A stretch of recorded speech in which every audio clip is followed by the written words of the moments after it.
अब बस और नहीं। ये कहानी दर्शाती है कि कैसे एक पत्नी अपने पति को अपनी अहमियत समझाती है। जिस गांव से वो ताल्लुक़ रखती थी, वहाँ इतना खुला माहौल नहीं था। औरतों को कुछ भी करने की इजाज़त नहीं थी। अनु ने जब ऐसा कहा तो सब भौचक्के होकर उसकी तरफ देख रहे थे और वो इसके लिए बिल्कुल बेपरवाह खड़ी थी। अनु और उसका परिवार दिल्ली जैसी जगह पर रहता था, जहाँ हर कोई अपने रोज़मर्रा के काम में इस तरह व्यस्त था कि किसी को किसी से कोई फर्क नहीं पड़ता था।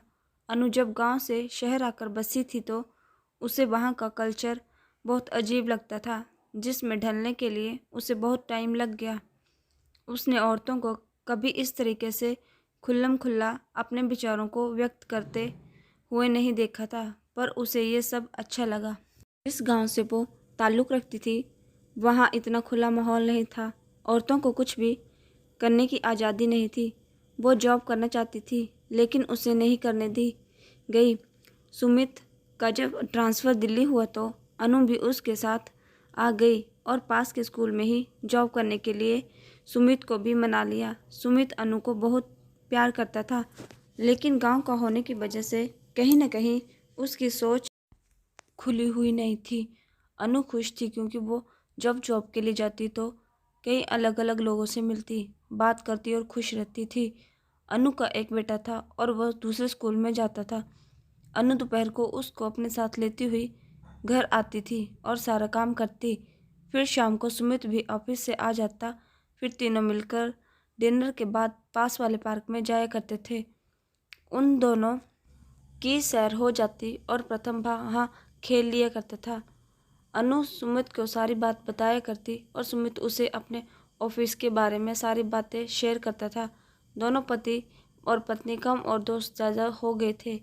एक दिन गांव से अनु की सास आई, जो उनके पास कुछ टाइम के लिए रहने के लिए आई थी। जब उन्होंने वहाँ का कल्चर देखा तो चीज़ें उनके सहन के बाहर हो गई। 2-3 दिन तक तो उन्होंने खुद पर बहुत नियंत्रण रखा, लेकिन तीसरे दिन ही उनसे खुद पर काबू ना रखा गया और सुमित से बात करने की सोची। उन्होंने सुमित से कहा कि तू अच्छी खासी नौकरी कर रहा है, तुझे क्या ज़रूरत है अपनी पत्नी से काम करवाने की, और वैसे भी मैं घर पर बड़ी बोर हो जाती हूँ, तो तू उसकी नौकरी छुड़वा दे। सुमित को कुछ समझ नहीं आया तो वो सोचता हूँ बोलकर ऑफिस चला गया। अनु ने ये सारी बातें सुन ली थी तो उस दिन से उसने माजी की हरकतों पर नज़र रखनी शुरू कर दी थी।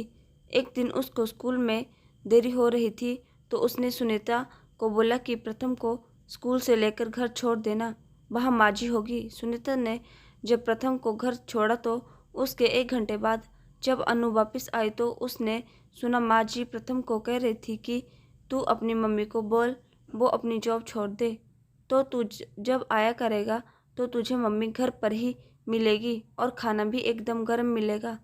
माजी की बात सुनकर अनु को बहुत गुस्सा आया, लेकिन उसने बच्चे के सामने बोलना ठीक नहीं समझा। अगले दिन रात को जब खाना खाकर सुमित और अनु सैर के लिए जाने लगे तो माजी ने पेट दर्द को लेकर सारा घर सर पर उठा लिया और उनका जाना कैंसिल हो गया। 2-3 दिन तक रोज़ ऐसा होता रहा तो उनकी सैर पर जाने की आदत छूट गई।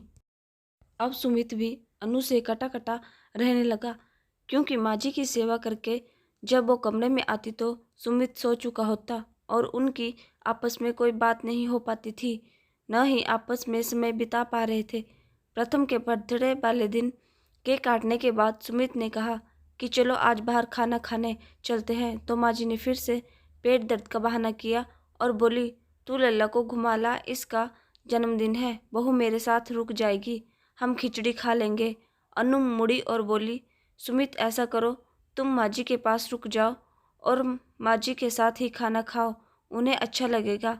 मैं प्रथम को बाहर घुमा लाती हूँ, सही है ना? दोनों माँ बेटे एंजॉय करते हैं। अनु की बात सुनकर सब भौचक्के रह गए और अनु की तरफ देखने लगे, पर वो बेफिक्र खड़ी थी। अनु ने सुमित को कहा कि अब बस और नहीं, और रोज़ रोज़ माजी के होने वाले पेट दर्द की वजह प्रथम को माँ की जॉब छुड़ाने वाली बात पर बहकाना और सारा काला चिट्ठा सुमित के आगे खोलकर रख दिया। सुमित माँ के बर्ताव से हैरान था। उसने माँ से पूछा कि यह सब सच है तो? माँ बोली, क्या ज़रूरत है इसको नौकरी करने की? तू अच्छा खासा कमा तो रहा है ना, तेरे से घर के काम में मदद लेती है। अगर घर रहेगी तो खुद काम करेगी ना। सुमित ने जवाब दिया कि बस करो माँ, ये मेरी मर्जी से नौकरी करती है और इसकी तनख्वाह से हमारे घर में मदद होती है, तो अगर मैं इसकी मदद करूँ तो उसमें क्या हर्ज है। दूसरी बात, अगर आप घर पर बोर हो जाती है तो सत्संग में जाओ, प्रथम का ख्याल रखो, लेकिन उसे गलत बातें मत सिखाओ। माँ को अब समझ आ चुका था कि चुप रहने में ही भलाई है। अनु सुमित को चुपचाप देख रही थी और मन ही मन उसका धन्यवाद कर रही थी।